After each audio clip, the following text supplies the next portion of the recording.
gusta la historia bélica? ¿Quieres ser parte de nuestra vieja guardia? Pues recuerda que también puedes escucharnos en formato audio podcast siempre que quieras desde la web o la app iVoox. Es gratis y ahí tenemos alojados más de 1000 episodios que se publican por lo menos una semana antes que aquí. Puedes acceder a través del enlace en la descripción del audio o desde el primer comentario fijado. Te esperamos.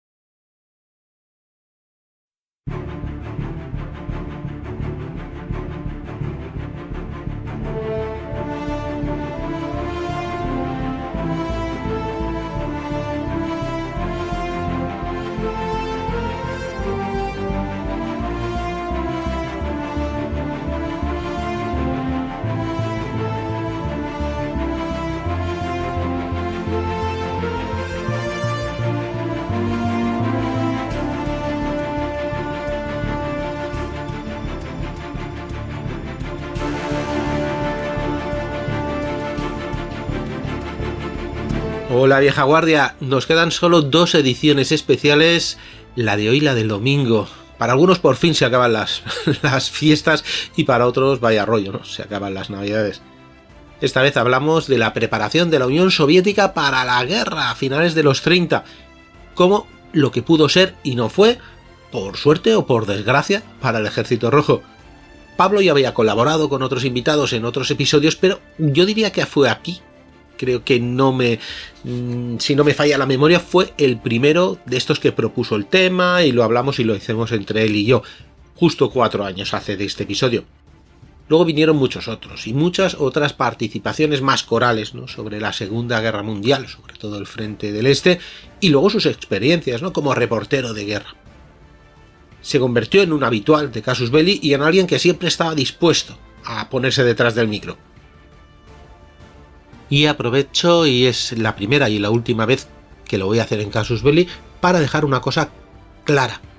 Si no sabes de quién hablo o de qué hablo, sáltate los 30 segundos estos. Y si no, ya sabes por quién va. Para empezar, no tenemos elementos para saber si ha hecho o no ha hecho aquello que en Polonia se le acusa. Luego cada uno de nosotros pues tendrá una opinión, por supuesto. Luego defendemos que, como a cualquier otro ciudadano español, se le deben respetar sus derechos, en especial en un país de la Unión Europea, igual que nosotros respetamos los derechos de todos los ciudadanos, sean de aquí o sean extranjeros, y que nuestro Ministerio de Exteriores debe velar con celo porque esto se cumpla para con todos sus ciudadanos, y esto no se está cumpliendo, aunque pueda tener doble nacionalidad como otros más de 100.000 españoles. Y luego la justicia hablará, con sus abogados y con sus jueces, y con nadie más. Y aunque luego dictaminen que está involucrado en lo de Kennedy o ha pervertido al Dalai Lama, lo que sea, pues seguirá teniendo sus derechos. Pero es que ni siquiera esto ha pasado todavía. Creo que es muy sencillo de entender la posición que tenemos, simplemente que se cumpla la ley en todos los casos y para todos los casos. Mi opinión es mi opinión, igual que la de cada uno de vosotros. Los hechos son los hechos, los derechos y los procesos son los que son, ¿no? La defensa la llevarán abogados y la acusación el fiscal que tenga que llevarlo. Y no vale la pena darle más vueltas aquí. Bueno, solo que, pese a algunas amenazas que he recibido de los típicos anónimos de turno o de los listos y los generales de Twitter, en Casus Belli vamos a seguir reeditando episodios en los que ha colaborado de la misma manera exactamente que lo hacemos con el resto de colaboradores. Y cuando tenga la oportunidad de grabar de nuevo con nosotros, pues volveremos a grabar. Y esta es la única declaración, si quieres llamarlo, sobre quién fue hasta hace 2 años un colaborador habitual de nuestro programa. Lo he contado porque he creído que hoy era la ocasión de contarlo. Y ya te digo, si no sabes de lo que estoy hablando, no te preocupes, el mensaje no era para ti. Vamos a disfrutar de este episodio y entramos en la parte técnica, en la reedición, pues simplemente lo que he hecho es un lavado de audio, he limpiado algo de sonido de fondo y por lo demás está bastante bien, vamos. Me ha permitido redescubrir este audio que hacía mucho que no me acordaba, donde vemos los preparativos, los experimentos de unidades combinadas tan punteros en esa época, que luego se fue al traste, entre otras cosas, sobre todo por las tremendas purgas que se cargaron muchas cosas, entre ellas la vida del responsable de esta estrategia. Nuestros contactos, nuestras redes sociales, canales de Telegram, las promociones de iVoox, las tienes todas en las notas del episodio, así que prepárate para pasar un buen rato, conectando con Radio Moscú.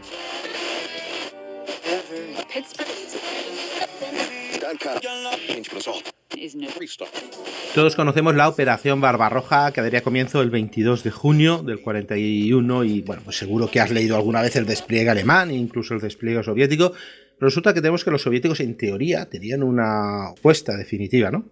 Era una serie de cuerpos de ejército totalmente mecanizados. Y es que la Unión Soviética fue pionera a principios de los 30 en varios conceptos nuevos, como la batalla en profundidad. Con las nuevas tecnologías, pues que dan sobre todo más alcance a los vehículos, a los carros, a la aviación, mejoraba a los vehículos en general, pues como podíamos pasar a las operaciones en profundidad, donde un ataque bien coordinado podíamos hacerlo penetrar fácilmente 50 o 100 kilómetros en las líneas enemigas y luego explotar esa penetración. Pero bueno, sea por las purgas o sea por una serie de conceptos que en un momento dado se olvidan, o sea por su utilización, parece que estas unidades mecanizadas, incluso me atrevería a decir en algún momento interarmas, van a cambiar y su utilización sobre el campo de batalla también, así que el desastre estuvo servido. Y para que nos hable de ello, para que nos hable de estas unidades mecanizadas soviéticas, nos hemos traído a Pablo González. Hola, buenas. Pablo, recordamos, lo tuvimos por primera vez en el podcast de Siria, periodista especialista en el espacio postsoviético, y es alguien que nos va a hablar mucho sobre estas unidades mecanizadas y el papel que tuvieron el primer año de guerra. Vamos por el principio. ¿Qué eran los cuerpos mecanizados soviéticos en 1941 y bueno, de dónde sale? Habrá algún tipo de evolución, ¿no? Sí, bueno, la verdad es que no eran, digamos, incluso la segunda ola de creación de estos cuerpos, pero lo primero que me gustaría decir es que hoy quizás vamos a quitar algunos mitos de por qué de la derrota soviética, de por qué los soviéticos tenían sobre el papel tantos tanques, y luego no los alemanes, y por qué no resultó ese número en una calidad, ¿no?, en poder parar la invasión, por qué fracasaron, ¿no? Y entonces, lo primero, los soviéticos en 1941 estaban formando nada más y nada menos que 30 cuerpos de ejército mecanizados. Esos eran 100 divisiones, ¿no? Perdona. Sí, bueno, aproximadamente, sí, más las unidades de apoyo. Tenemos en cuenta que según los estatutos de 1941, cada cuerpo de ejército de este tipo tenía que tener 36.000 personas, que se dice pronto. Bueno. Pero para entender de dónde venía, me gustaría explicar un poco la historia de la doctrina soviética en esa época, porque, como he dicho, lo primero, que eran cuerpos incluso de segunda formación. Y es que los soviéticos, como has bien apuntado, fueron pioneros en la utilización y sobre todo también en teorizar en el uso de blindados y de grandes unidades mecanizadas. Ellos, la Unión Soviética hizo un gran progreso en la industria, en su propia industria. Entonces, fueron los primeros ejércitos que apostó por la mecanización masiva. Pero claro, esto fue en una época en la que nadie lo había hecho y no había teoría y práctica de cómo utilizar unas unidades mecanizadas tan grandes y tan complejas. Entonces, los soviéticos tenían, por ejemplo, la teoría de la batalla en profundidad de Tukhachevsky, pero claro, todas estas teorías tenían que ponerse en práctica. ¿Cómo lo hacían? ¿Simplemente haciendo maniobras? Pero, claro.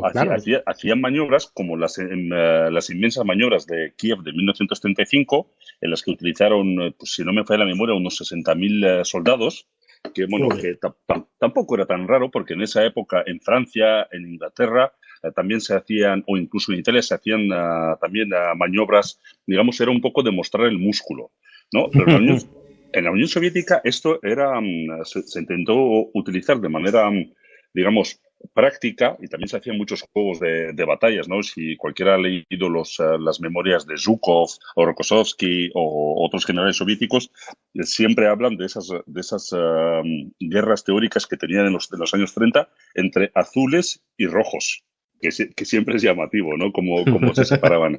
Entonces, los soviéticos ya en los años 30, con esas unidades que tenían, ¿no? O con esos tanques, tanto de construcción propia, ¿no? Como por ejemplo el T-24, que fue un modelo por el que no apostaron. Bueno, los primeros modelos de tanques soviéticos eran copias del Renault, ¿no? Eran el MS, que era una evolución un poquito más avanzada de eso, pero poco más. Luego vino la compra de unidades occidentales, ¿no? Básicamente los Vickers ingleses, que recibieron el nombre T-26. Que además, como curiosidad, hay que apuntar que a los soviéticos les costó bastante apostar por el modelo del Vickers de una sola torre con cañón. Cuando compraron en Inglaterra las primeras unidades, que Inglaterra no les vendió, porque los soviéticos en un principio eran como un poco como los chinos, ¿no? Ahora querían comprar una unidad y los planos. y le lo copio todo, sí. Y me lo copio todo, pero no, los ingleses, que era el año 1930, cuando iniciaron estas negociaciones, claro, había una crisis considerable, como todos sabemos, después del crack del 29, y entonces los ingleses sí dieron su visto bueno a venderle digamos, a un país con el que poco antes habían estado prácticamente en guerra, ¿no? La guerra civil rusa, el apoyo al bando blanco por parte de los ingleses, pero aún así, bueno, el dinero es el dinero. Poderoso caballero. Claro, y entonces aceptaron venderles, no me acuerdo si fueron unas 30 unidades, quizás algo más, pero los soviéticos lo que ordenaron fueron todas las de dos torretas.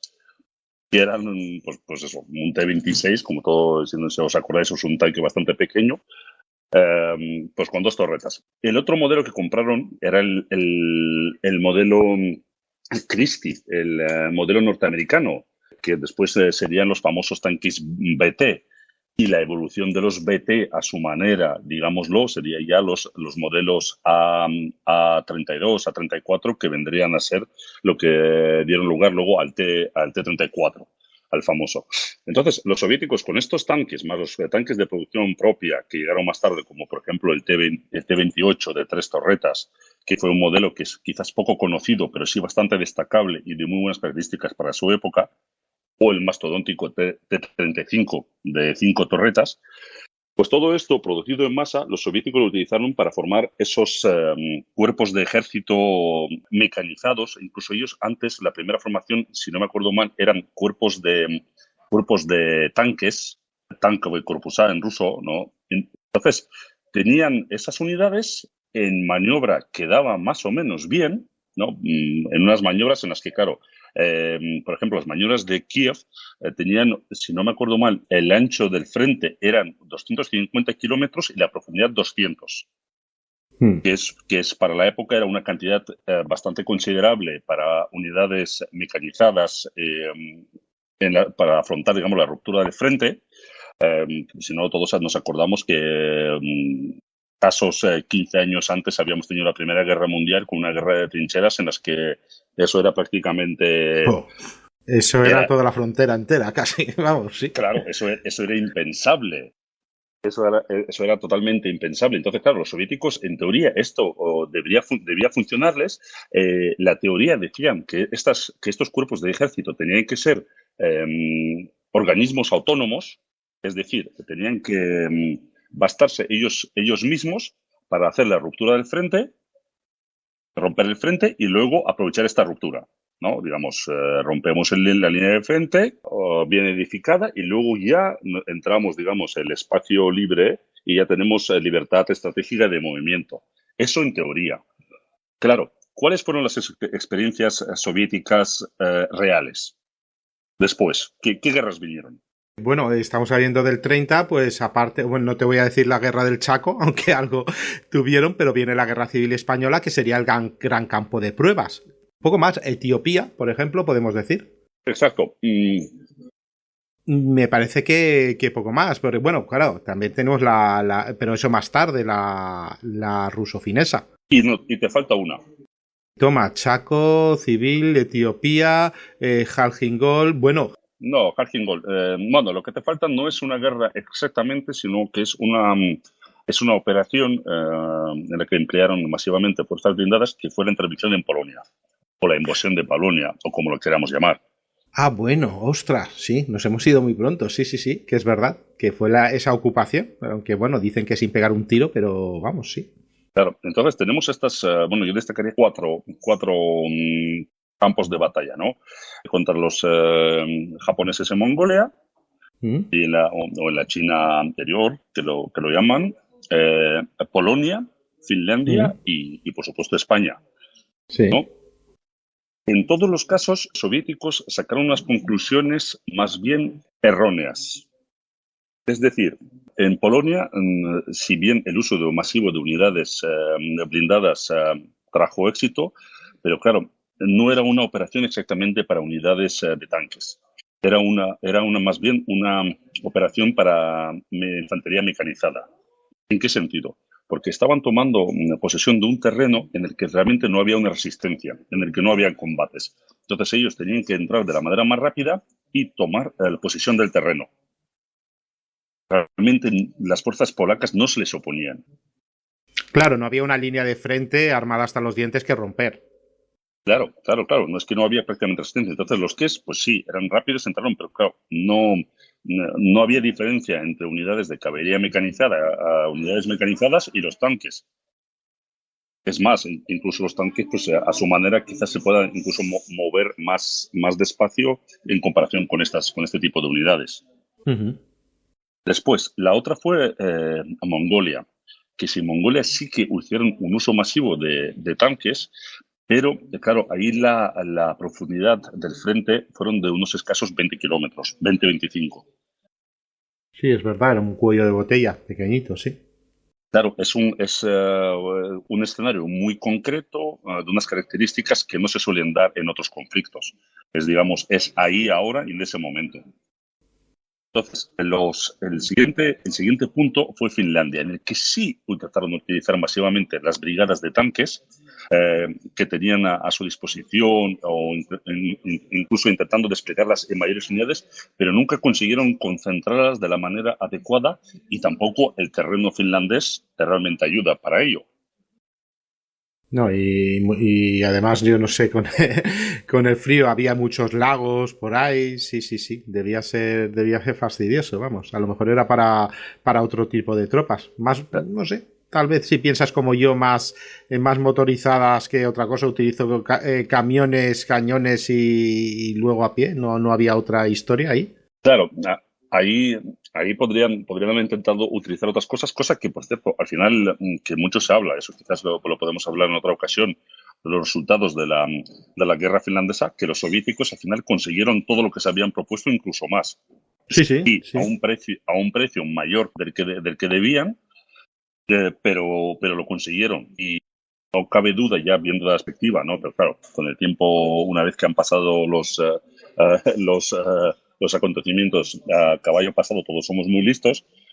Y claro, se vio que, por ejemplo, Leningrado se salvó gracias a que hubo esa avanzada de fronteras en su momento.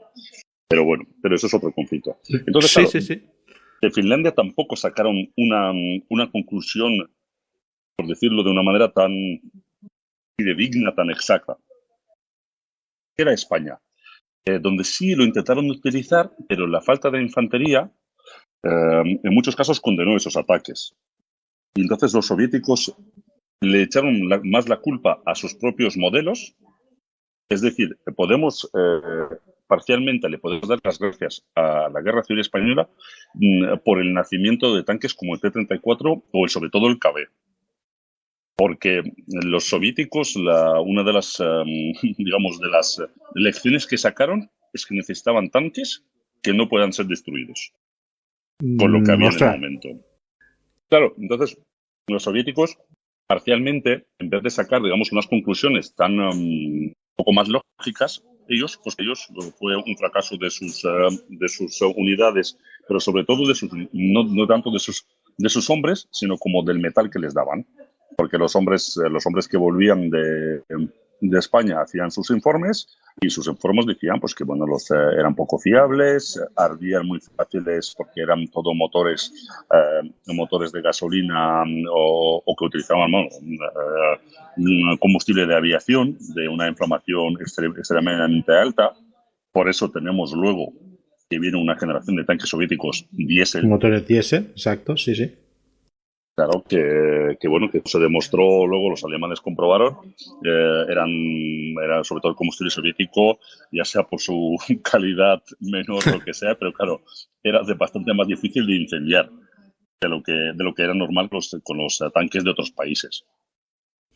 Yo llegué a leer, perdona sí, Pablo, que el tema del motor, que les daba un poco igual a los ingenieros poner motor de gasolina, porque eso que dices más o menos lo sabían, o motor diésel, pero sí que optaron por el motor diésel, por lo menos en el T-34, eso leí, porque a los carristas les daba mucha más seguridad de que el carro no se iba a incendiar así como así. Exacto. Sí, puede ser, ¿no? Bien, pues lo hemos Exacto, sí, va exactamente en la misma línea. Es cosa que tuvieron que pagar, bueno, esto lo diré un poquito más adelante, tuvieron que pagar un peaje por ello, porque tuvieron que adoptar una tecnología nueva para el ejército y para sus bases. Un motor, pues, de otra... Bueno, volviendo, las lecciones que sacaron de todo esto, los soviéticos fueron que las grandes unidades mecanizadas no eran viables. Que lo suyo era coger los tanques, repartirlos con la infantería. Volvemos a la Primera Guerra Mundial, vamos. Exacto. Repartirlos con la infantería, que apoyan a la infantería. Había teorías como, por ejemplo, la del general Pavlov, que fue el Georgi Dmitrovich Pavlov, que fue el primer comandante del Frente Occidental Soviético. Que luego bueno, podemos volver a él porque es uno de los, digamos, protagonistas del inicio de Barbarroja, que fue fusilado un mes después del inicio de la operación, como lo utilizaron un poco de cabeza de turco. Claro, él, por ejemplo, defendía una teoría de utilización de carros que no era exactamente la de Tukhachevsky, que era de concentración. Él defendía que había que repartirlos por toda la línea de frente y todas las unidades, pero en momentos dados esas unidades podían concentrarse en puños y golpear. Entiendo. Que pues tuviesen esa flexibilidad, ¿no? De acompañar a la infantería, pero en un momento dado, oye, tengo que romper el frente por aquí o necesito contraatacar y, bueno, pues nos podemos juntar y atacamos, ¿no? Exacto. Vamos, nosotros tenemos la línea del frente. La tenemos con nuestra infantería, con nuestros carros. En un momento dado que hemos cogido la iniciativa estratégica y tenemos ocasión de golpear, concentramos todos esos carros, los sacamos del frente, los concentramos en un puño y golpeamos. Bueno, que es una lógica también, bueno, tiene su aquel en aquella época. Entonces los soviéticos pasaron a una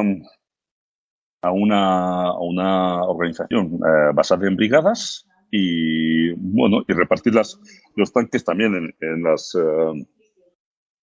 unidades de infantería, en las divisiones de infantería, y empezaron esa reforma, ¿no? Una reforma que empezaron si no recuerdo mal, empezaron a desmantelar esos primeros cuerpos mecanizados de tanques en el 38. ¿Qué nos viene 38, 39? ¿Qué nos viene luego, de repente? De uso en de el 39. Bueno, pues 39-40. Vienen los carros de combate bien coordinados con la infantería y bien coordinados con la aviación táctica y pasan como si fuese un cuchillo caliente en mantequilla en Francia. Sí, lo de Polonia a los soviéticos tampoco les impresionó porque ellos habían tenido su propia experiencia y dijeron que bueno, que al final tampoco le tenían en muy alta consideración el ejército polaco de aquel entonces, pero claro, el ejército francés en aquel momento era el mejor del mundo. Eran los ganadores de la Primera Guerra Mundial, eran los que marcaban tendencias, los soviéticos tenían buena relación con ellos y habían asistido los unos y los otros a diferentes maniobras, sobre todo en la segunda época de los años 30. Claro, de repente, como has dicho, como cuchillo calentito de mantequilla. Los soviéticos, por supuesto, toman nota y dicen, vaya, pero si nosotros, si ya estábamos ahí, pero nos hemos ido.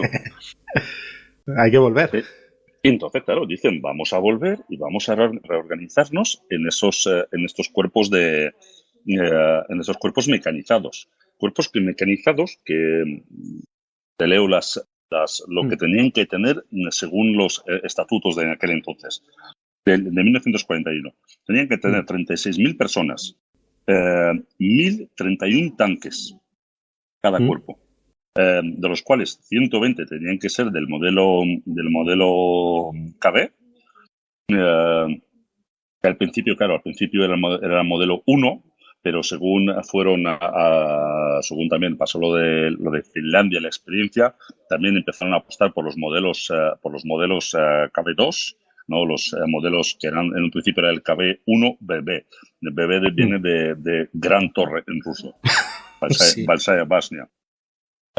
Entonces, 120 de tanques KB, 420 tanques medios, que eran básicamente el tanque T-34, aunque en un principio también se utilizó el T-28, el tanque que os he comentado de 3 torres, que realmente era un tanque bastante válido. Una silueta grande, pero en su época eran unas características estupendas y todavía bastante potencial de modernización, empezando para quitarle las 2 torres de ametralladoras. Sí, porque realmente cuando hablamos de 3 torres es que mucha gente se va a imaginar el T-35, que era esta especie de carro inmenso que servía para desfilar. Realmente eran 2 torrecitas de ametralladoras, que son los Grant, por ejemplo, también tenían 2 torres, siendo más pequeños, ¿no? Y esto pues tienden a quitarse esas torres de ametralladoras porque ocupan espacio, no sirven para nada, etcétera. Pero bueno, se pasa al T-34, que por lo visto pues sí que parecía que era mejor. ¿Qué más tenemos? Después tendríamos 316 tanques BT. Los tanques T-26 en teoría tendrían que desaparecer, como que ya no contestaban a los diferentes misiones que se les pedía en aquella época. Y después tenían que tener diferentes cantidades, hasta 100 y algo de tanques químicos, que lo llamamos los soviéticos. Que los tanques químicos vienen a ser básicamente tanques lanzallamas. Ah, vale. Vale, digo, que van a lanzar ahí. Ellos en su jerga lo llamaban tanques químicos, que son los modelos, normalmente los vamos a reconocer porque son los modelos OT. Es decir, si tenemos nosotros, por ejemplo, el tanque 26, pues tenemos el tanque OT-26, O de Ognimet, que es lanzallamas en ruso. Entonces, ¿y eso cualquier modelo tenía lanzallamas? ¿O decían, bueno, mejor más BTs con lanzallamas o cogemos los T-26? Apostaron sobre todo en un principio por los T-26, porque eran tanques que podían utilizarse para ello, porque los lanzallamas en aquella época tampoco eran los de ahora, tenían un alcance bastante escaso. Entonces, operados por tanques lentos que iban dentro de la línea de la infantería, les valía. Ah, claro. Entonces, luego durante la guerra aparecieron y versiones de KB, porque era también bastante lógico, porque era un tanque muy bien blindado. Versiones de T-34. Después incluso hubo versiones en las... Bueno, porque en esto normalmente esos tanques perdían el cañón y disparaban el lanzallamas por el cañón. Después hubo unidades de T-34 en los que el lanzallamas se ponía en la ametralladora esta que manejaba el operador de radio, que estaba a la derecha del conductor. Sí. Ah, y o sea, conservaba su cañón, pero aparte tenía su lanzallamas en vez de esa ametralladora auxiliar, ¿no? Exacto, claro, eso empeoraba porque esa ametralladora estaba en una posición bastante baja y parte de la munición del cañón pues, se iba para los depósitos de lanzallamas, pero bueno, estaban ahí, pero bueno, eso llegó más tarde. Aparte, estos cuerpos de ejército tenían que tener unos 350 cañones y morteros, que normalmente serían en su mayoría de un calibre relativamente bajo, que vendría a ser morteros de 50, 82. Los de 120 milímetros aparecieron un poco más tarde en esa época no se contemplaban todavía, digamos, dentro de la estructura. Y los cañones, pues eran cañones de 76, el clásico, los antitanque de 45, que a pesar de lo que se diga, no era un cañón tan inútil como pueda parecer, sobre todo en buenas manos.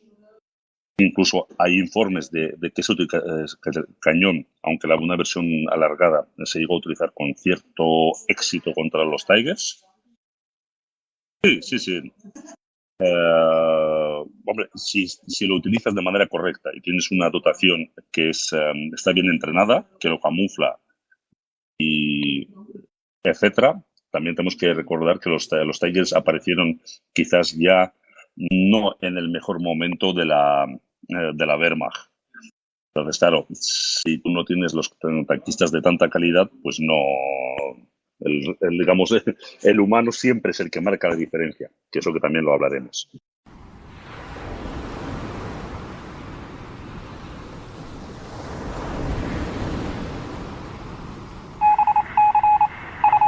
Almirante, mensaje de la Task Force Celta. Bombarderos enemigos a 20 minutos de su posición. Solicitan que les enviemos cobertura de cazas. Que despeguen los Hornets y los intercepten en el punto Eco 11. ¿Los F-18? Pero si no llegan a esa distancia. Utilice el plan estándar, que un cisterna despegue antes y vayan reaprovisionando. ¿Tenemos esos aviones aquí? Los Intruder, los Viking... Capitán, eso ya está fuera de servicio, hace años. Un Cisterna 767...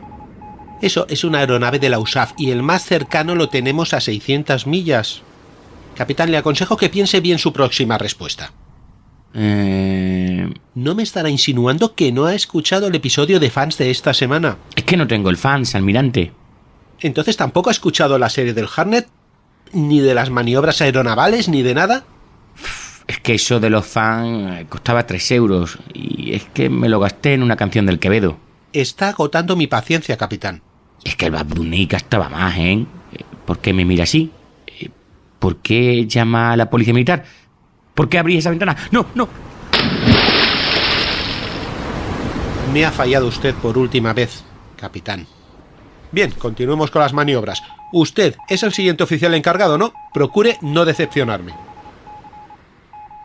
¿Esa cinta azul de su uniforme? ¿Un vieja guardia? Sí, señor. Yo sí que he activado los fans. Prepararé un eco con 4 pods ARS y ordenaré a los Foxtrot que se dirijan al objetivo. Muy bien, teniente. Quiero decir, capitán. Siga así y llegará lejos en la flota.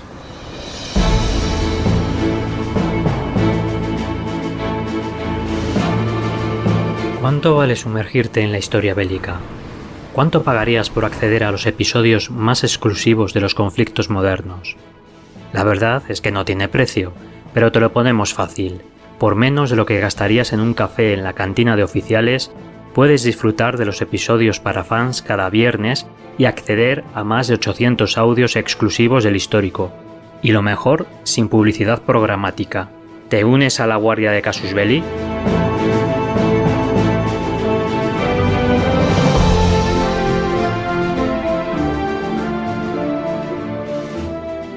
Iba a hacer un paralelismo, sabes que a mí me gusta mucho la aviación, de excelentes aviones alemanes, por ejemplo, en manos de gente sin experiencia y que no hacían nada contra un caza a lo mejor inferior, pero con simplemente 300 horas de vuelo, ¿no? Pues entonces yo supongo que es lo mismo, le pones un arma estupenda a un alemán, a un soviético, a quien sea, y si no tiene esa experiencia, no tiene tampoco las condiciones o le lanza de cualquier manera, pues evidentemente no va a ser nada, y luego la fama pues se la puede llevar el arma o lo que sea. En fin, era simplemente ese paralelismo que hacemos siempre. Sí, por supuesto. A ver, los KB-1 en su superioridad sobre los tanques alemanes, no en todos los sentidos, pero sí en potencia de fuego, en blindaje, quizás tenía más superioridad sobre los tanques alemanes en el 41 del que tuvo luego el Tiger en el 43-44 sobre los tanques soviéticos. Ajá. Pero las deficientes tripulaciones soviéticas, por la novedad y porque, bueno, el tanquista medio soviético tenía menos formación, no supieron aprovechar estos tanques.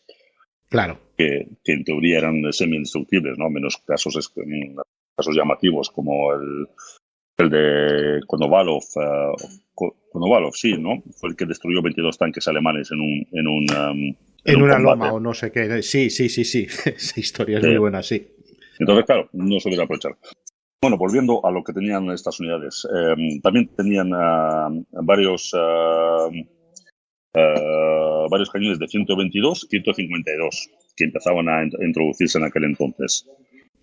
Aunque en algunos casos se habla de que estas unidades tenían también cañones más pesados de 203 milímetros, 210. Pero bueno, esto no es verdad porque estas unidades siempre han sido unidades aparte, normalmente asignadas a la reserva del Estado Mayor soviético, que los utilizaba en momentos muy claves.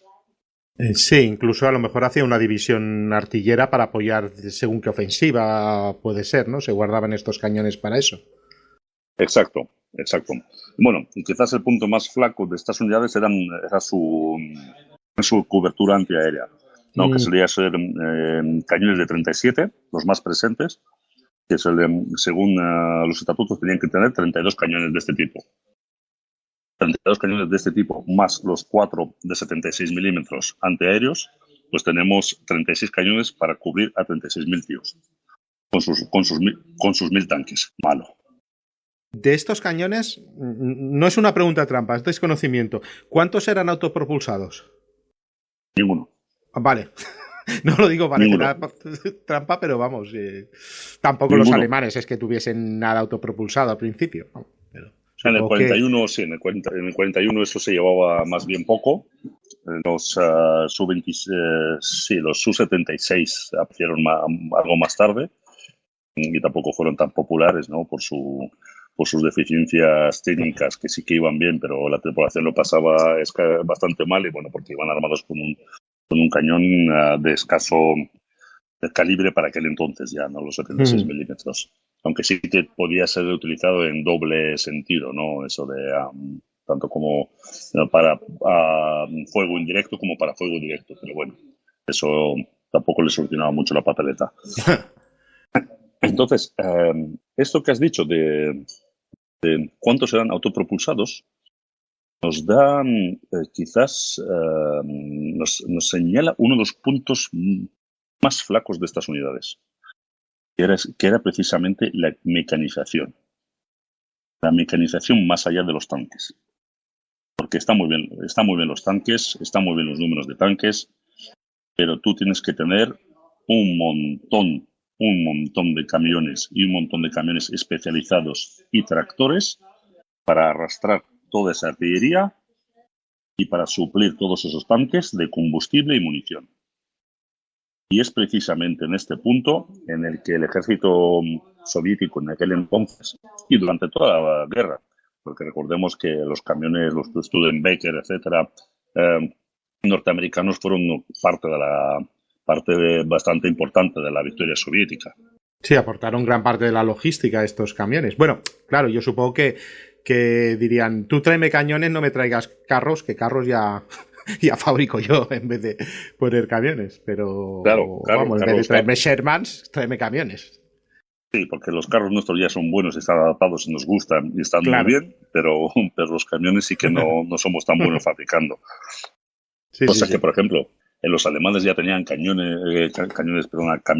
de hasta 10 toneladas o 8 toneladas, si no me acuerdo mal, que podían, bueno, son trastos importantes que podían arrastrar bastante, podían evacuar incluso carros de combate. Los soviéticos no tuvieron un camión similar hasta, no sé, 30, 40 años más tarde, cuando aparecieron los Kamaz, que son, bueno, que siguen siendo relativamente modernos. Entonces, claro, con la aparición de nuevos carros, los T-34, los BT, esto se hizo incluso más, este problema se hizo incluso mayor. Porque donde tú antes con un tractor de estos soviéticos, un Stalinets o parecidos, arrastrabas el tanque, claro, con un KB tenías que emplear varias unidades y desearlas que no se te quemara todo por el camino. Claro, podía forzarlo por todas partes, sí. Claro, entonces, si bien la Unión Soviética era el país uno de los países con más camiones, pero claro, eran camiones para empezar bastante ligeros, casi todos, ¿no? La copia esta que hicieron del Ford en su momento, que también algunos llegaron a España durante la Guerra Civil, los Los, ligeros, los Gaz, ¿no? Había los los Gaz GAZ, AA, por sí, ejemplo. los GAZ, sí, los GIL vinieron más tarde. Los GAZ, claro, había bastantes, pero eran ligeros y el tamaño de la Unión Soviética y todas sus necesidades, digamos, necesidades civiles, también tú podías movilizar parte de ese transporte. Pero claro, si movilizabas todo lo que necesitabas realmente para todos esos cuerpos de ejército y para el resto del ejército y Te para la quedas sin nada. aviación, claro, te paralizabas. Entonces, claro, no podían hacerlo. Aparte que, de todos modos, tú no vas a encontrar tantos camiones cisterna o tantos Claro. camiones especializados, ¿no? Camiones taller, ¿no? Que Sí. son fundamentales para cualquier unidad mecanizada en la cantidad adecuada. Entonces, eso siempre fue un punto flaco que, bueno, ya lo hemos dicho, la Unión Soviética no lo pudo superar incluso durante toda la guerra. Y si hizo algún avance fue gracias a lo que aportaron Los americanos. los americanos, sí, los americanos, canadienses, ingleses, incluso, ¿no? Entre los demás aliados. Entonces, en teoría, todos estos cuerpos de ejército estaban muy bien, pero claro, tenían esos cuerpos, digamos, esos cuellos de botella que los limitaban muchísimo. Y aparte, que ninguno de ellos llegó a tener toda la cantidad necesaria de personal en ningún momento antes de la guerra. Porque, claro, creo que el que más llegó a tener, con algunos que entraron en combate, llegó a tener 31, 32 mil de esos 36 mil. Vamos, nunca la Supuesto. llegaron a tener completa. No. Además, ellos intentaron utilizar una táctica, cierta lógica, que es la de ir formándolos de 3 en 3. Entonces, o sea, bueno, una cosa es fundarlos en papel y otra cosa es, claro, tenerlos con todo el equipamiento. Muy pocos de ellos llegaron a obtener todos los tanques que les hacían falta, más que nada porque los modelos nuevos, los KB, los T-34, los que se basaban en estos cuerpos mecanizados, se empezaron a producir en el año 39-40, es decir, no estaban disponibles y todavía eran modelos que tenían sus problemas de inicio. Problemas de fiabilidad, problemas que hemos comentado antes, que habían cambiado a motores diéseles y muchos de los carristas soviéticos eran gente de escasa formación, o mejor de haber hecho 3, 4 cursos en las escuelas parroquiales de aquel entonces. Claro, pues esta gente todavía no había gozado de todo el sistema de educación soviético que vendría luego de la guerra, en los 60, 70. Entonces era un Estado que seguía imponiéndose en pie y modernizándose a marchas forzadas. Sí, pero todavía le quedaba mucho por modernizar. Sí, recordemos que después de la revolución tuvo una guerra. Primero, cuando viene la revolución, aparte de un país vencido, no es que fuese tecnológicamente uno de los más avanzados de Europa, pero es que luego viene una guerra hasta el 20 y pico y realmente han tenido 15 años de intento de progreso tecnológico. No sé, me parece... La guerra civil rusa que les costó 10 millones de habitantes. Joder. Se calcula 8 millones muertos y 2 emigrados. Que se dice pronto, ¿eh? Después de una Primera Guerra Mundial en la que también se le perdieron varios millones. No, desastrosa, y luego que perdieron un montón de territorio. O sea que no lo sé, que se tiene que recuperar de todo esto. No es que sea, bueno, soy Gran Bretaña o soy Estados Unidos que puede enviar tropas, pero mientras tanto mis fábricas pues ya van con la delantera, van construyendo y mis técnicos pues van inventando cosas, ¿no? Y bueno, pues van a un buen ritmo. Yo la verdad que ese avance en 15 años, quitando todo lo demás, ese avance en 15 años es para sacarse el sombrero. Claro, porque también avanzaron en aviación, en campos como la química, ¿no? Los campos de metalurgia. Pero claro, seguían teniendo problemas, ¿no? Sus radios, cosa que afectaba seriamente a las unidades mecanizadas, eran de muy escasa calidad y de muy escaso alcance. También el Estado soviético renunció casi por completo, a partir de cierto momento, a la construcción de una flota oceánica, Si bien había planes, durante la guerra se paró exacto todo, mientras que los alemanes, por ejemplo, produjeron que cientos, no sé si llegó a quizás a 1000 submarinos. No tantos, Claro, pero bueno, bastantes. Sí, sí. Cientos como Y no mínimo, tenían sí. malos submarinos los soviéticos, por lo que me ha llegado, por lo que me cuenta Antonio Gómez, por ejemplo. Dice que para nada. Lo podemos hablar en otra ocasión, que de esto también fantástico, sí. me ha interesado en su momento. Pues claro, los soviéticos tuvieron que forzar muchísimo y poner toda la carne en el asador finalmente para conseguir la victoria. Pero claro, volvemos al 41, ¿no? Estos de cuerpos de ejército, muchos estaban sobre el papel y muchos simplemente no tenían tanques. Eran cuerpos mecanizados, pero no había mecanización. Estaban los hombres y estaba todo preparado a que llegasen las máquinas, ¿no? Y claro, teóricamente, según el plan previsto, los soviéticos tendrían que haber tenido las unidades equipadas de armas, por así decirlo, de tanques, para 1943, los 30 cuerpos de ejército. El 43 era cuando todo el mundo pensaba que empezaría la guerra. Sí, la verdad que sí. Exacto. Para 1943, pero incluso en las mejores previsiones no llegaban ni de lejos para 1943 a equiparse de todo lo necesario en cuanto a camiones y tractores. Así que imagínate. Y después había otro problema que era el de la calidad de los tanquistas, ¿no? Y de las tropas para estos cuerpos de ejército. Porque necesitabas una cantidad de gente con una formación mínima en cuanto a mecánica o si no, para formarlos, en los que los soviéticos simplemente no tenían. Incluso quizás podrían haber formado los cuerpos de ejército, pero eso significaría coger a toda la gente formada de casi todo el país y dejar con el culo descubierto a la industria, parte de la aviación y la flota. Solo para hacer de instructores, ¿no? Claro, porque, por ejemplo, yo te digo, en los tanques, incluso durante la guerra, tuvieron serios problemas en muchas fábricas por la calidad. Por la calidad, los soviéticos, una cosa es el número, algo que pasó también a los alemanes al final, ¿no? Sí. Que tú podías producir varios centenares de panteras, pero si esas panteras no te conseguían hacer ni una marcha desde el punto de los que habían llevado los trenes hasta el punto de despliegue en el frente, pues claro, ¿de qué te servía eso? Sí, y ya no te digo de los motores, y los sistemas de refrigeración desde el 43 fue horroroso, aquello, y muchas veces por control de calidad, sí. Claro, entonces los soviéticos con esto se encontraron el 22 de junio del 41. Estos cuerpos de ejército, cuerpos mecanizados, había desplegados, si no me acuerdo mal, 8 en la frontera occidental.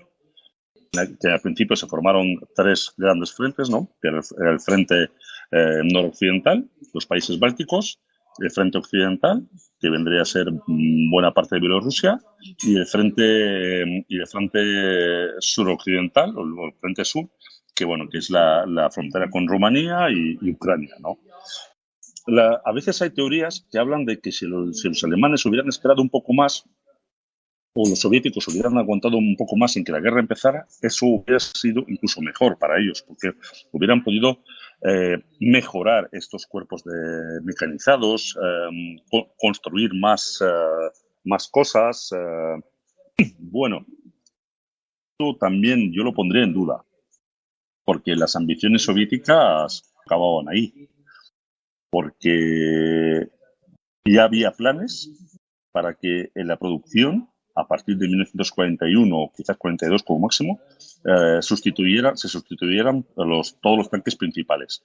El KB-1 y KB-2 tendrían que ser sustituidos por el KB-3 y el T-34 tendría que ser sustituido por el T-34M, el modelo mejorado. Que, sí, hay gente que supongo que los más entendidos ya lo habrán visto. Se hizo incluso una maqueta a tamaño real en madera. Y era, era un tanque un tanto diferente, en el que le habían es verdad que los diseñadores soviéticos sobre el papel lo habían mejorado sustancialmente, un modelo que sí siguió siendo válido, bueno, sigue siendo válido tal cual que los modelos del cañón de 85 siguen combatiendo hoy en día en algunos sitios. Sí, desde luego.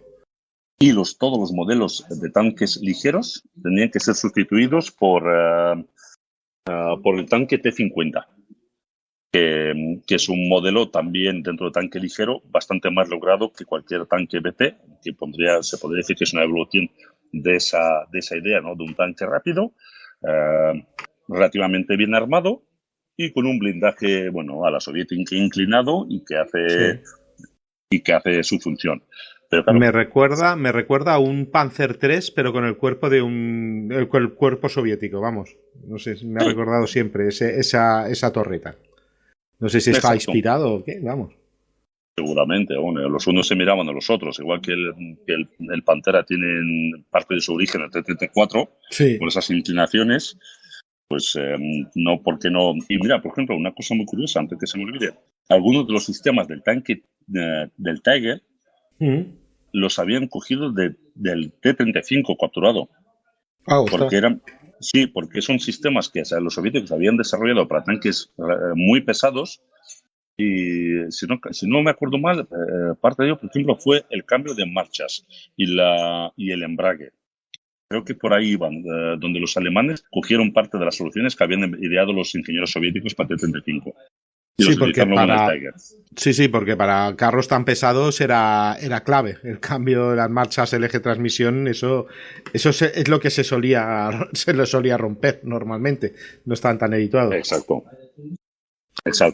Bueno, entonces, pues te digo que si realmente la guerra hubiera llegado más los soviéticos estarían incluso en una segunda reorganización, rearme de esos cuerpos mecanizados, todavía reenseñando a sus propias tropas. Joder, Pablo, pero siempre me dices que siempre le pillarían en Braga, sea el año que sea. Esto, al final. Por eso te digo que quizás hiciera lo que hicieran los soviéticos, al menos que la guerra hubiera empezado en 1945, que para aquel entonces a saber lo que tendrían ya los alemanes en cantidades bastante grandes. Quizás si lo tomamos desde ese aspecto, que la guerra que empezara en el 41, ni tan mal, porque quizá la desorganización más adelante hubiera sido mayor. Pero bueno, también es en esto, ¿no? Quizás la aviación sí que habría habido más aviones de la nueva generación con sus tripulaciones bien enseñadas. Quizás los infantes sí estarían mejor habituados porque, bueno, había una gran expansión del ejército. Pero bueno, todo eso son teorías que tampoco no se puede hablar mucho más porque no han pasado. Entonces, otros problemas, por cierto, que se encontraron en estos cuerpos de mecanizados es precisamente el avance de las fronteras 39 y 40. Porque, todos los que siguen los conflictos armados saben que las claves están en los detalles pequeños, que son los que al final acaban marcando la diferencia. Y una de las diferencias es que los soviéticos encontraron que en 1941 e incluso ya en el 40, no podían mantener las tácticas, la línea defensiva que tenían preparada de antes, porque si dejaban al descubierto miles de kilómetros cuadrados que el Estado se enorgullecía de haber ampliado. Entonces tuvieron que empezar la construcción de nuevas infraestructuras en países donde estas no habían existido como tales hasta entonces, ¿no? Para las unidades mecanizadas.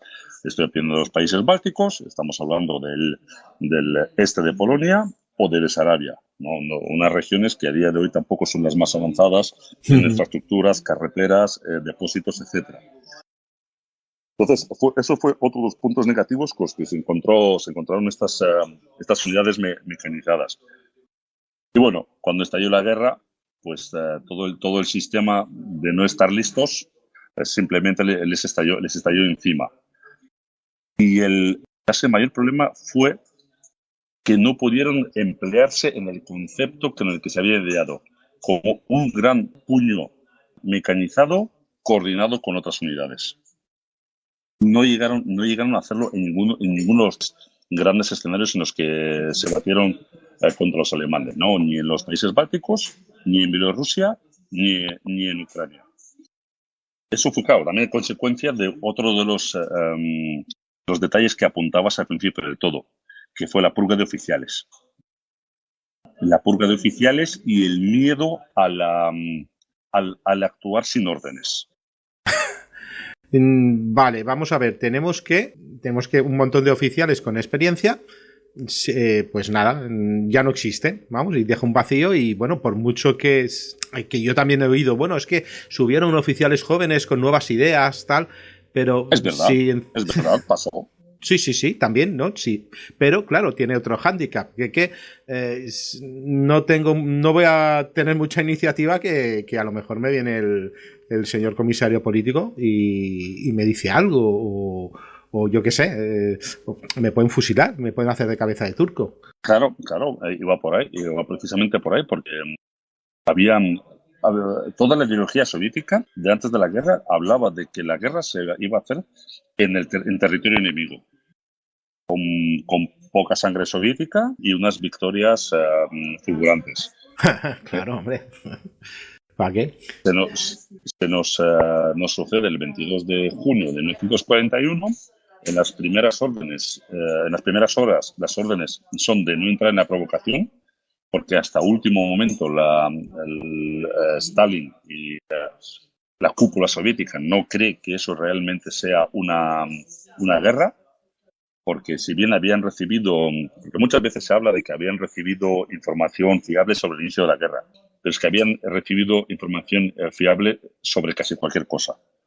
Habían recibido información fiable de que la guerra no iba a empezar, habían recibido información fiable de que se iban a concentrar en Inglaterra, y también había recibido efectivamente información fiable de que la guerra iba a empezar ya. Era todo fiable, o sea, podía pasar cualquier cosa. Claro, y ellos recuerdan, por ejemplo, cómo empezó la guerra con Polonia, que empezó con una provocación alemana de la toma de una estación de radio. Entonces, los soviéticos a toda costa intentaban evitar eso. Entonces, claro, teniendo en cuenta que las líneas de comunicación se rompieron bastante pronto en las primeras horas, muchas unidades quedaron aisladas y con unas órdenes contradictorias, ¿no? Que en un primer momento no tenían que resistir, no tenían que dejar entrar al enemigo, por otro lado no tenían que entrar en provocaciones, y tenían prohibido en las primeras horas cruzar la frontera hacia los territorios polacos ocupados, ¿no? Y incluso los pilotos tampoco se les dio órdenes de no sobrepasar la frontera soviética. Entonces, claro, con todo esto, las unidades mecanizadas no estaban concentradas, no se habían desplegado en la línea de frente, no se habían concentrado. Casi todas fueron llegando y entrando en combate paso a paso, paulatinamente. Claro, y eso los alemanes se lo fueron comiendo poquito a poco mientras venían, ¿no? Claro. Después hay que añadir que tras las primeras horas, muchas de estas unidades se quedaron sin combustible y sin munición. Como hemos dicho antes, pues las líneas de comunicación, lo que podían hacer con los camiones que tenían era batido por la aviación, porque tampoco tenían el cielo sobre ellos. La Luftwaffe lo había ganado en las primeras horas, después de atacar las bases soviéticas, etc. Y luego, claro, se encontraron en una situación realmente poco envidiable. ¿Fueron tan desastrosas sus combates? En parte sí, aunque sí que es verdad que casi todos los golpes de estos cuerpos mecanizados, primero y último golpe, eso sí, en casi todos los casos, dieron lugar a un retraso de aproximadamente, con cada golpe, de una semana, 10 días, 4 días. Todo ello fue sumando a que la campaña no acabara antes de tiempo para los soviéticos y en lo que tenían planeado los alemanes. Entonces, hoy en día la historiografía militar soviética habla de todas estas unidades y de su uso como trágico, aunque se ha revisado bastante cómo actuaron los comandantes. Por ejemplo, había comandantes, algunos, no era exactamente un comandante de un cuerpo mecanizado, ¿no? El propio Pavlov, ¿no? El comandante del Frente de Centro, que fue fusilado, pero sí que era un oficial de tanques, Y claro, hubo otros, por ejemplo, que durante ese verano comandaron cuerpos de estos destruidos. Por ejemplo, Rokossovsky comandó el noveno cuerpo mecanizado en el sur, Ryabchev el octavo, pues Chernyavsky el primero. Claro, después hubo otros, como por ejemplo Sestapalov, que fue un comandante, él y creo que los siguientes 2 o 3 sucesores suyos al mando del 12 cuerpo mecanizado murieron todos en combate. Incluso alguno fue hecho prisionero, pero murió por las heridas. Entonces, claro, fue un destino trágico, pero también les brindó esa experiencia que luego sería utilizada en 1943, 44 o 45 contra los propios alemanes. Sí, como decía Yoda, de las derrotas es de donde se aprende. Y al final lo aprendieron. Exacto, fue una historia realmente dramática y terrible la de estos cuerpos mecanizados que tuvieron su primer y último momento de gloria, que fue una gloria bastante trágica, ¿no? Claro.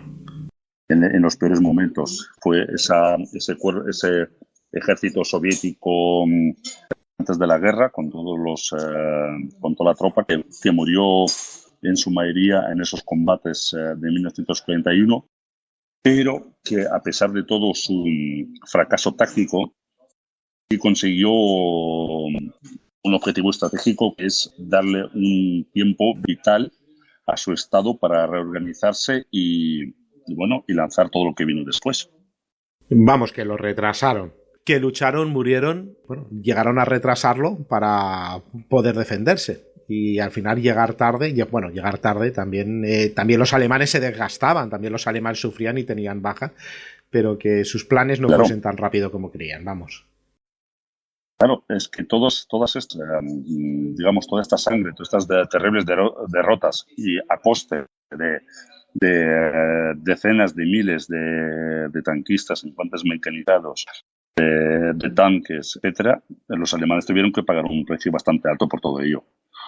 Y tenemos que tener en cuenta que el 22 de junio de 1941 el ejército alemán estaba en su punto álgido.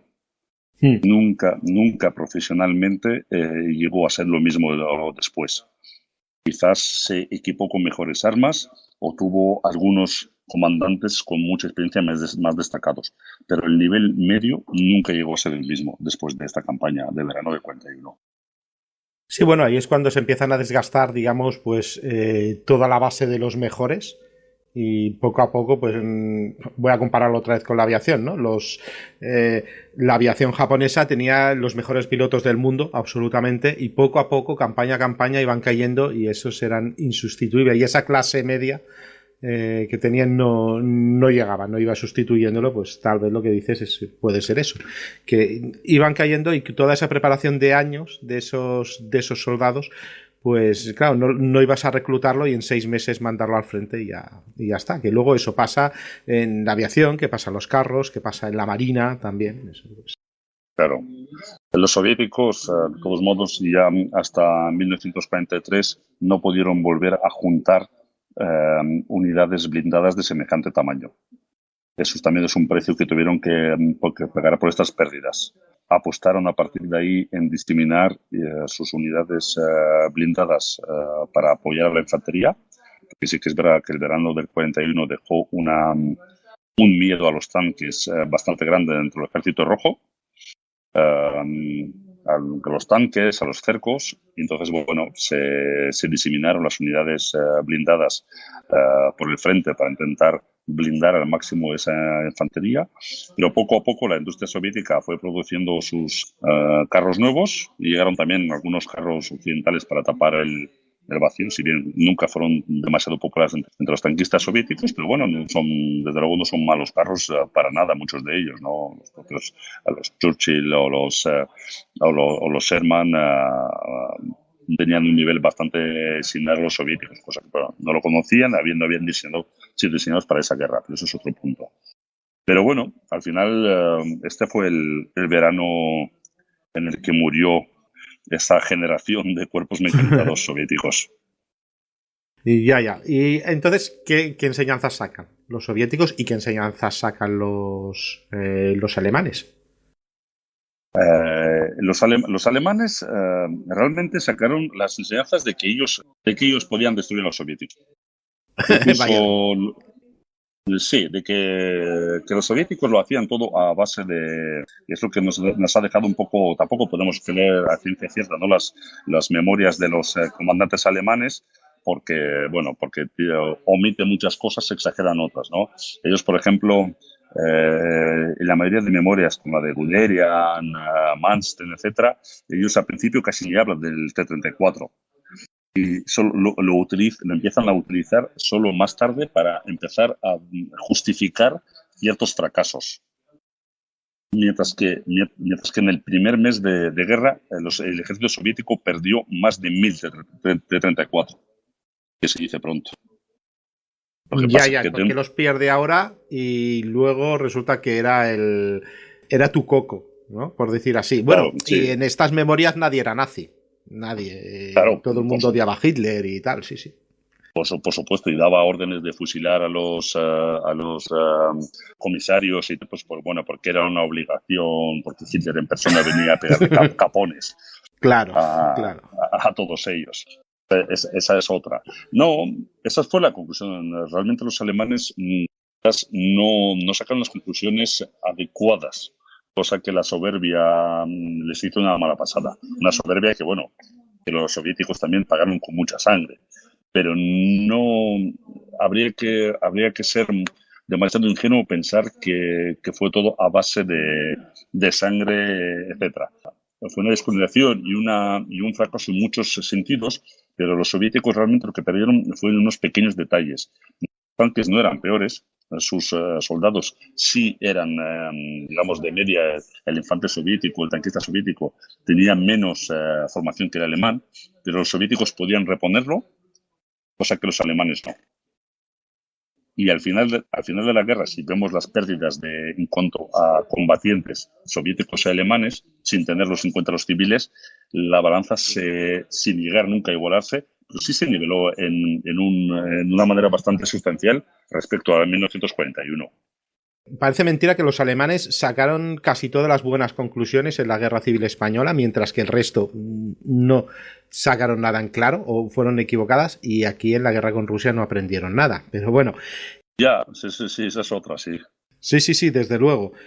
A mí lo que me habían comentado es que esta falta de coordinación, que ya venía de la batalla de Francia, de que los carros no tenían radio, no porque no pensasen que no tenían que tener, sino que no habían llegado.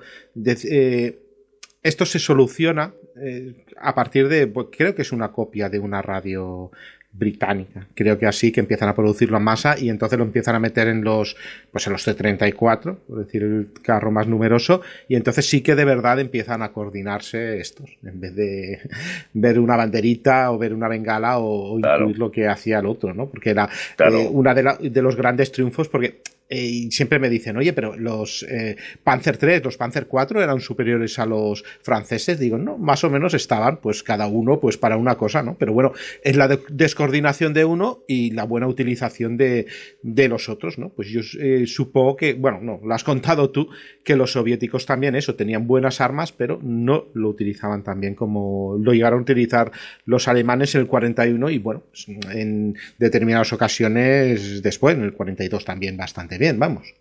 Sí. A ver, los soviéticos fracasaron en los detalles, y los otros detalles, los que no se ven, ¿no? En esa retaguardia, ¿no? En ese sistema de traer combustible, de traer munición, de anticiparse. Hay muchos combates de estos del 1941 en los que los soviéticos, por muy poco, no llegan a unas posiciones defensivas ventajosas cuando los alemanes llegan por escasas horas antes. Entonces, si los soviéticos en varias ocasiones hubieran llegado un poquito antes y hubieran volado unos puentes, hubieran tomado ciertas colinas, todo eso hubiera retrasado incluso más. Pero casi siempre llegaban con cierto retraso. Porque, mira, eso es una de las cosas que, como anécdota, en unas reuniones que hubo a principios de 1942, si no me falla la memoria, o a finales de 1941, Stalin les preguntó a sus generales que por qué las unidades de infantería alemana tenían unos estándares de marcha más rápidos que las unidades blindadas soviéticas. Es decir, que por qué los infantes yendo a pie con algún que otro camión iban más rápido, los infantes alemanes iban más rápido que los soviéticos con sus tanques. ¿Y eso por Porque qué? bueno, porque los soviéticos tenían problemas, sus columnas se estiraban hasta lo indecible. De ahí también, por ejemplo, esas imágenes, ¿no? Esos récords de los Stukas simplemente bestiales, ¿no? En Bielorrusia o en Ucrania, acribillando columnas soviéticas antes de que llegaran al frente. Claro. Y entonces, claro, todo eso pagaban un peaje por la descoordinación y el mal hacer en la retaguardia. Cosa que luego, si entablaban batalla, y en muchas cosas se demostró, eran bastante capaces de plantar cara. Todavía quizás en el 41 o de una menor medida, pues sí podían plantarles cara. Lo que pasa es que casi siempre llegaban tarde. Casi siempre llegaban un poco, pero tarde. Pero lo suficiente para que los alemanes se hayan adelantado y hayan preparado todo, claro. Claro. Entonces no había coordinación, las unidades en cuanto entraban en combate de una manera improvisada, es decir, no por el antes se les había explicado, no sabían qué hacer. Sí, luchaban hasta el último hombre en muchos casos, ¿no? Y ha habido ejemplos de heroísmo, cosa que no se había visto, por ejemplo, en Francia. Pero eso no era suficiente en una guerra moderna. Ser héroe no es suficiente en una guerra moderna hoy en día. Sí, Y aquello ya era relativamente moderno. El héroe no está en la batalla siguiente luchando otra vez y luchando otra vez, que es lo que decían. Eran buenas ideas, pero por una parte falta de coordinación, por otra parte como dices, estos pequeños detalles, pero necesarios. Bueno, pequeño detalle también, el dominio del cielo también debía ser importante, porque saber los movimientos del otro, poder atacar, como has dicho, estas columnas con los Stukas, pues, ostras, eso podía inclinar del todo la balanza, vamos. Claro, los soviéticos también sacaron sus conclusiones. A ver, la letra con sangre entra, y en este caso es terriblemente cierto, porque es exactamente como les entró. Pero bueno, mejoraron su coordinación y claro, de ahí después tenemos esas ofensivas del verano del 44 o la primera mitad del 45 en que los soviéticos les había vuelto la balanza totalmente al revés, ¿no? En que sus unidades blindadas, coordinadas con los Stormovik y con la artillería pesada, hacía estragos en unas fuerzas alemanas, claro, descoordinadas y cuya calidad ya no era ni de lejos la del 41. Porque estuvimos hablando de Bagration, por ejemplo, y vemos cómo son capaces de encadenar una detrás de otra de ofensivas de norte a sur y comerse el frente, pero además muy bien coordinadas, muy bien hechos. Incluso tenían una aviación. Los soviéticos, para que no lo sepan, no tenían algo parecido a la Royal Air Force o la Luftwaffe, ¿no? Sino que cada ejército tenía su propia aviación. Sí que había una aviación aparte, pero era más estratégica, era otra cosa, ¿no? Pero de cómo coordinarse para poder conseguir frentes de kilómetros y kilómetros y acercarse cada vez más a Alemania. Pero claro, le superaban absolutamente en todo. Es que dice, no, bueno, es que le superaban en material. Dice, no, mira, en material, en entrenamiento, en táctica, en mecánica, en todo lo acababan superando. Claro, tenían que haber pagado este primer peaje. Y especialmente en esos detalles en los que fallaron en el 41. No, los tapadores soviéticos te ponían en el 44, 45, te ponían un puente en un río helado en cuestión de unas pocas horas. El aprovisionamiento estaba muy bien engrasado todo ese mecanismo, pero claro, eso vino luego. Todos tenemos las imágenes, esas típicas de una joven soviética, ¿no? Una infante, coordinando el tráfico, ¿no? Con su PPSA al hombro y con las banderas coordinando, porque claro, ellos se dieron cuenta que el detalle se ganaba ahí. Que si los tanques no le llega munición, si a los tanques no le llega combustible, ni el T-34-85, ni el IS-1, ni el IS-2 no hacen nada. La cosa tiene que funcionar así. Claro, la logística fue básica, o de parar una columna porque tiene que pasarla antes la otra, todo eso es básico. Y utilizaban, supongo, a mujeres por, sé que es un detallito, ¿no? Pero por, digamos, no utilizar otro infante que podía utilizarse para pegar tiros, ¿no? Supongo que era como una tropa más auxiliar, ¿no? Sí, claro, en tropas auxiliares los soviéticos siempre han sido más abiertos a la utilización de mujeres, porque hay gente que dice que eso muchas veces pasó por la pérdida de hombres. Yo no estoy de acuerdo, porque las estadísticas muestran que los regimientos, por ejemplo, de aviación hubo equipados con mujeres, los podían haber equipado con hombres, ¿no? Porque los famosos, ¿no? Las brujas de la noche, de los P2, o incluso ejemplos de pilotos de caza, ¿no? Como Lilia Litviak, que por cierto están ahora los rusos haciendo una película que tiene buena pinta sobre ella. Si a alguien interesa, están colgando en YouTube los trailers de cómo están haciendo las cosas. Y otras cosas, te dejo este detalle, han reconstruido una cabina de un Yak 1 especialmente para ello. Así que el que esté interesado con el tema, que vaya siguiéndolo, que no tiene mala pinta. Entonces, claro, utilizaban eso, estaban abiertos a la utilización de mujeres perfectamente. Bueno, era una de las, digamos, de las promesas también de la sociedad soviética, ¿no? Esa igualdad. Sí. Y bueno, sí, realmente mujeres se ven muchas, pero en el frente. Verdad que a lo mejor estaban aparte y luego pues se acercaban al carro de combate a hacer la fotografía en Berlín, que eso pues bueno, pues sí. Pero sí que hay mujeres carristas, mujeres pilotos, pues sí que hemos hablado. Sí. Bueno, ¿y algo más que quieras añadir, Pablo? Lo curioso es esto, ¿no? La de mitos que hay sobre ese 1941 y el Frente del Este. Realmente es un tema que incluso los soviéticos o los rusos, los historiadores, lo han tratado quizás menos que otras operaciones, pero que realmente si la parte de clave de la victoria, la misma que en Stalingrado o en Kursk o en Bagration, hubo ese 41.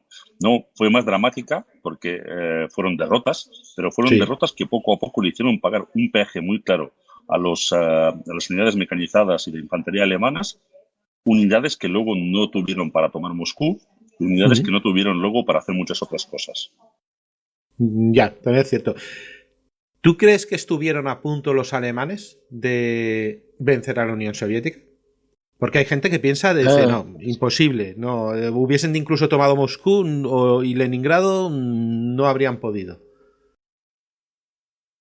No lo sé, porque es que es muy difícil contestar, porque me inclino más por el no que por el sí, pero claro, por ejemplo, si los alemanes hubieran atacado hacia Moscú directos y hubieran ignorado el distrito de Kiev, el contraataque hacia el norte los hubiera podido cortar. Si hubieran atacado en primavera, en vez de centrarse en Grecia y Yugoslavia, pues las unidades soviéticas quizás no estarían tan desplazadas hacia adelante, si hubieran estado desplazadas más hacia atrás, o hubieran sido otra la reacción. Es que esos son de esas teorías que es difícil. Yo me entiendo más por el no, porque si la toma de Moscú hubiera sido algo muy, muy duro para la Unión Soviética, más que nada porque es un nudo ferroviario en el que se juntan todas las vías, pero aún así dudo mucho que los soviéticos se hubieran rendido, se hubieran acabado de rendir ahí. Me inclino por el no, pero tampoco, digamos, es un no tan rotundo.